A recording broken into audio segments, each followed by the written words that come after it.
입찰표 작성 요령 종합 정리. 경매에 대해서 어느 정도 공부하셨으니까 입찰서 작성하는 방식도 알고 넘어가겠습니다. 간단하면서도 어려운 게 입찰표 작성인데요. 입찰표를 잘못 썼다간 떡 싸먹을 수도 있으니까 소중한 내 돈을 지키기 위해서라도 신중에 신중을 기해야 하겠습니다. 오늘 준비한 입찰표 작성 요령에 대한 내용을 자유로답게 세트로 준비했고요. 우리나라에서 가장 자세하고 정확하게 전달하겠습니다. 첫 번째, 내가 직접 입찰할 때와 두 번째, 대리인이 내 물건을 입찰해 줄 때, 세 번째, 2명 이상이 공동 입찰을 할 때, 네 번째, 2명 이상이 공동 입찰을 하는데 한 놈이 안 왔을 때, 다섯 번째, 2명 이상이 공동 입찰을 하는데 입찰과 상관없는 타인이 대리 입찰을 해줄 때, 이렇게 입찰표 작성과 관련된 모든 상황을 순서대로 지금부터 시작하겠습니다. 먼저 입찰 당일 법원에 가면 대봉투와 소봉투, 그리고 기일 입찰표가 비치되어 있습니다. 그걸 자율적으로 가져다가 차분히 작성하면 되는 법원이 대다수인데, 일부 지방법원은 대봉투와 소봉투, 기일 입찰표를 딱 한 장씩만 나눠주면서 그 즉시 입찰표를 작성하고 바로 제출해야 하는 곳도 있습니다. 그것도 입찰자만 들어갈 수 있고 공동 입찰을 제외하고는 다른 사람은 못 들어가게 합니다. 그런 법원도 있다는 거 참고하시기 바랍니다.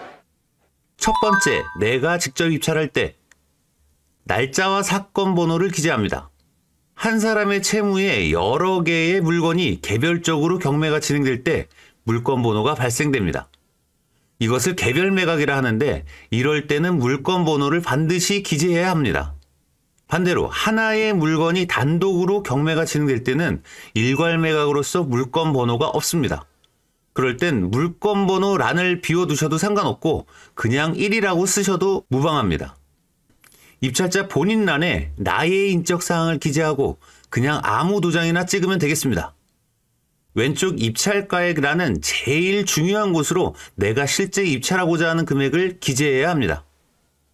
기재하신 뒤에 무조건 1, 10, 100, 1000, 만 숫자 뒤부터 무조건, 진짜 무조건 세워보셔야 합니다. 이렇게 숫자를 몇 개 더 쓰는 실수는 정말 있어서는 안 되니까요. 참고로 이렇게 몰수된 보증금은 법원에서 꿀꺽하는 게 아니라 해당 사건에 대해서 배당이 진행될 때 낙찰대금과 합쳐서 배당된다고 알고 계시면 되겠습니다. 자, 계속 이어갈게요. 오른쪽은 입찰가액의 10% 또는 20% 하는 입찰 보증금액을 기재하는 란입니다. 그리고 바로 밑에는 폐찰했을 때 입찰 보증금을 반환받았다는 내용을 미리 작성해 놓는 겁니다. 그리고 왼쪽에 있는 현금 자기압수표를 그냥 체크하시면 되고요.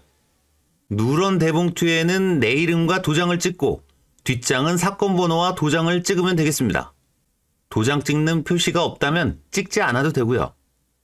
돈을 집어넣을 하얀 소봉투에는 사건 번호와 내 이름, 그리고 도장을 여기저기 팍팍 찍고 마지막으로 스탬플러를 직접 찍을 수 있으면 찍고 아니면 찍어달라 해도 됩니다. 그리고 신분증을 챙겨서 제출하면 됩니다. 두 번째, 대리인이 내 물건을 입찰해 줄 때 또는 내가 대리로 입찰해 줄 때입니다. 날짜와 사건 번호 기재는 동일하고요. 본인 란에는 소유자가 될 사람의 인적사항을 기재합니다. 본인이라고 써 있으니까 본인이 나를 가리키는 말인 줄 알고 막 썼다간 완전 세대입니다. 대리인 란에 대리인의 인적사항을 기재하고 소유자와의 관계도 작성합니다. 왼쪽이 입찰 희망금액, 오른쪽은 보증금액을 기재하고 현금 자기압수표에 체크하신 뒤에 보증금 반환란에 대리인의 이름과 도장을 날인합니다. 그리고 뒷장에 대리인란의 인적사항을 기재하고 사건 번호 그리고 소유자의 인적사항을 기재합니다. 그리고 반드시 소유자의 인감도장을 날인하고 인감증명서를 첨부해야 합니다. 대봉투에는 입찰자란에 소유자의 이름과 도장, 그리고 대리인란에 대리인의 이름과 도장을 날인합니다. 뒷장도 대리인의 도장을 찍고 돈봉투도 대리인의 이름과 도장을 찍습니다. 인감증명서와 기일입찰표, 돈봉투 이렇게 대봉투에 다 싸잡아 놓고 신분증을 들고 제출하시면 되겠습니다. 세 번째, 2명 이상이 공동 입찰을 할 때, 여기서부터는 조금 복잡해집니다. 예시로 3명이 공동 입찰할 때를 가정해 봤습니다. 3명이 모두 법원에 참석했고 입찰에 참여하는 상황입니다. 우선 대표자를 1명 정해놔야 합니다. 대표자 외 몇 명 이렇게 기재해야 하니까요. 입찰자 본인란에 별첨 공동입찰자 목록 기재와 같음이라고 작성합니다. 옆에 도장은 찍지 않습니다. 밑에 대리인란에는 아까 정해놨던 대표자의 인적사항을 적습니다. 본인과의 관계에는 공동입찰자로 기재하시고 보증금 반환란에도 대표자의 이름과 도장을 찍습니다. 뒷장을 돌려서 위임장을 작성합니다. 이 사항은 사실 필요 없는 부분이지만 그래도 나중을 위해서 작성해 놓는 것이 좋을 듯합니다. 대리인란에 대표자의 인적사항을 기재하고요. 본인란에는 다른 명의자의 인적사항을 기재합니다. 모두 법원에 동행했으니까 막도장도 상관없습니다. 왜 다 왔는데 위임장을 기재하냐면요. 내가 다른 명의자를 대표해서 나서잖아요. 딱 그 이유예요. 그리고 공동입찰신고서를 작성합니다. 법원에 비치되어 있는 게 없다면 집행관에게 달라고 하시면 됩니다. 사건 번호와 날짜를 기재하고 신청인란에는 대표자 외 2인으로 기재합니다. 바로 밑에 공동입찰자 목록이 있는데 법원마다 서류의 내용이 다를 수 있는데 다 똑같은 거라고 생각하시면 되겠습니다. 중요한 건 공동입찰자 목록의 입찰자, 즉 소유자가 될 사람들의 인적사항을 모두 기재해야 하고 지분도 명확히 기재해야 합니다.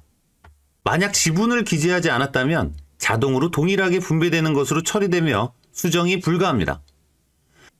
다 작성하신 서류는 간인을 해야 하는데 순서대로 기일입찰표와 공동입찰신고서 사이에 간인하고 공동입찰신고서와 공동입찰자 목록 사이에 간인을 하면 되겠습니다. 누런 대봉투 입찰자란에는 대표자 이름과 2명, 대리인은 대표자, 그 다음은 전과 동일한데 도장은 온통 대표자의 도장만 찍으시면 되겠습니다. 물론 소유자들이 신분증을 지참하고 함께 제출하러 나가야 합니다. 네 번째, 2명 이상이 공동 입찰을 하는데 한 놈이 안 왔을 때. 입찰서 작성 요령은 세 번째 했던 방식과 동일합니다. 다만 안 온 놈의 인감도장 날인과 인감증명서는 반드시 첨부해야 합니다. 다섯 번째, 2명 이상이 공동 입찰을 하는데 입찰과 상관없는 타인이 대리 입찰을 해줄 때 또는 다른 사람들을 대신해서 내가 대리 입찰을 해줄 때의 상황입니다. 당연히 입찰자들은 법원에 오지 않은 상황입니다. 기재사항은 세 번째 공동입찰표 작성과 거의 비슷한데요. 다른 점은 대리인란과 보증금 반환란에 대리인의 인적사항을 기재하고 대리인의 도장을 찍는 것입니다. 뒷장에 있는 위임장에도 대리인의 인적사항을 기재하고 사건 번호와 입찰자 전원의 인적사항, 그리고 도장을 날인합니다. 물론 인감도장으로요. 공동입찰신고서 그리고 공동입찰자 목록은 이전 설명과 동일하게 작성하고 인감도장을 찍으면 되겠습니다. 대봉투에도 입찰자란에 대표자와 그 외의 인원을 기재하고 대표자 도장을 찍고 대리인란에는 대리인의 이름과 도장, 나머지는 전부 대리인 도장을 찍고 인감증명서를 첨부하여 제출하면 되겠습니다. 어떤 상황이라도 입찰표 작성에는 숫자를 가장 중요하게 확인하고 인감증명서와 인감도장, 그리고 입찰보증금을 잘 챙기시면 큰 문제는 발생되지 않을 거라 생각합니다. 단, 영상을 보시면서 사전 입찰표 작성하는 연습을 했다는 전제 조건입니다. 이렇게 해서 오늘부로 경매 과정을 모두 마무리하였습니다. 지금까지 MPL을 공부하기 위해서 기본적인 경매 과정을 알아본 건데요. 내일부터 그 MPL 과정을 시작하도록 하겠습니다. MPL을 공부하시면 경매의 또 다른 세상을 보시게 될 거예요. 구독은 최소한의 배려입니다. 대단히 수고 많으셨습니다.